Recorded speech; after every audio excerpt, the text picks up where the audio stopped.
What's up, guys? This is Justin with IGN. I'm here with Dan Stapleton. That's me.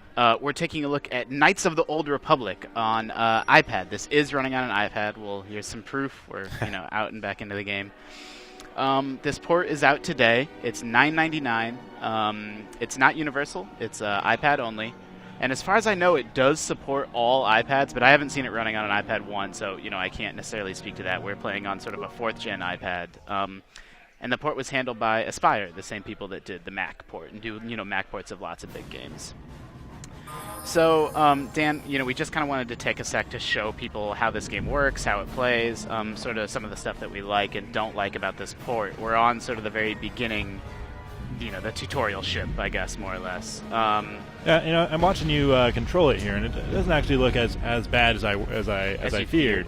Yeah, I mean, because it's not. They don't have like a virtual stick, so you can actually control your movement that way. You have to like touch and drag. Yep, you're exactly right. That's what's happening here. So when I'm swiping my finger left and right, that's handling the Y axis. I guess it's sort of rotating the camera around.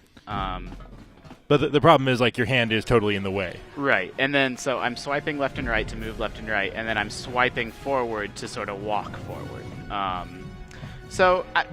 It's not the most clunky thing I've ever seen, but it's also not the least clunky thing I've ever seen. What does work a lot better is some of the menu interface. Mm-hmm. And, it's just super slick, super easy to tap, on these different screens, tap level up.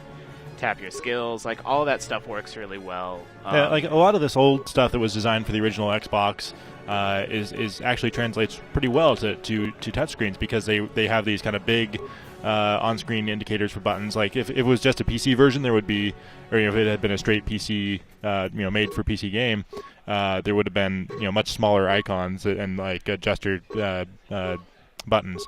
So it actually kind of works to the advantage for this kind of port. Yep, you're absolutely right. I mean, I KOTOR's 10 years old, so I don't remember it that well, but I do remember that, the menus and navigating through some of this being a little bit cumbersome.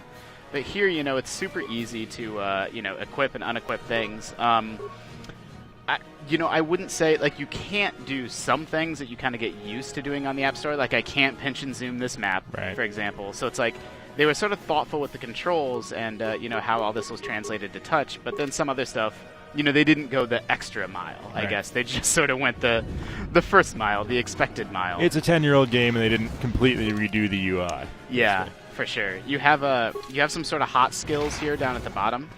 So it's like, I could heal up. Well, I'm already at full health, so I can't heal up. But can we find something to fight here? I don't know. I think this maybe isn't queued up to the best moment because I think I killed everybody. And I also... Oh, no, I'm going right here. Maybe you do fight people when you go in this room. I don't remember if it kicks off dialogue or if you fight one more. Well, either way, it's good to show something like that because... Yeah, you loot people just by sort of tapping on them. It's the same deal. Remains. Oh, remains. Getting items. I knew him well. Kits. This is, of course, the introductory area where you just wake up and... Yeah, and, some people are talking about how this game doesn't look very good, but this is, like, if you thought the game looked better than this in 2003, your memory's kind of playing tricks on you because this is sort of... It looks better than it did in 2003. Because, I mean, for just scaling up the resolution to iPad resolution, going from the original like Xbox version to this is a huge improvement. Yeah, I think so. I agree. I mean, it certainly doesn't look worse, is what I'm getting at. Right. Like, this is the real deal. This is the character models and how they looked. Here's some combat. So, like, this kind of game, this old-school BioWare format is really well-suited for... oh, I guess we don't get to fight that guy. Yeah, he's holding them off for me. Right. But it's really well-suited for an iPad because it's, like, when you get into combat, it's pausable. Yep, it is auto-pause. I think auto-pause is on by default. And that means that even though your hand is kind of in the way as you're giving these orders, the reflexes don't really matter.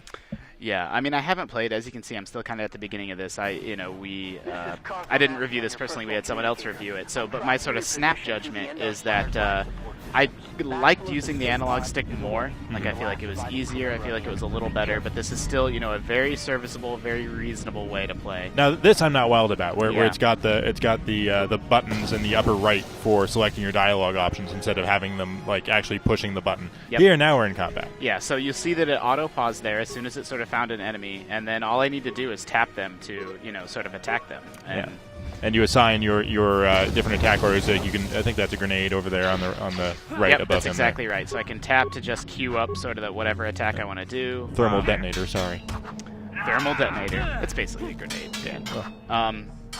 Dan, I know it's been a long time since you played KOTOR, but sort of what, real quick, besides the iPad port specifically, what is it that makes this game so rad, or why were people so into it? Yeah, if you haven't played it, if all you've seen of Star Wars in the last 10 years are the prequel movies, you have absolutely missed out, because this story is far and away better than anything in the prequel stories. It's just a very Star Wars-y feel, even though it takes place in a different era. And great characters, great writing. Like, all the interaction is fantastic. Good new alien worlds and locations you go to. A lot of familiar stuff, a lot of new stuff. It's just really spectacularly done. There's a good twist ending. This is one of the games that really built BioWare's reputation as a great RPG studio. Yep, absolutely. It was just sort of a good old-fashioned story, I guess, in a way that, is increasingly uncommon in RPGs. Great game systems that interacted with each other in interesting ways. I think some of the best characters, in any RPG that I can think of. They went so far above and beyond, what they had to do just to make sort of a competent Star Wars RPG.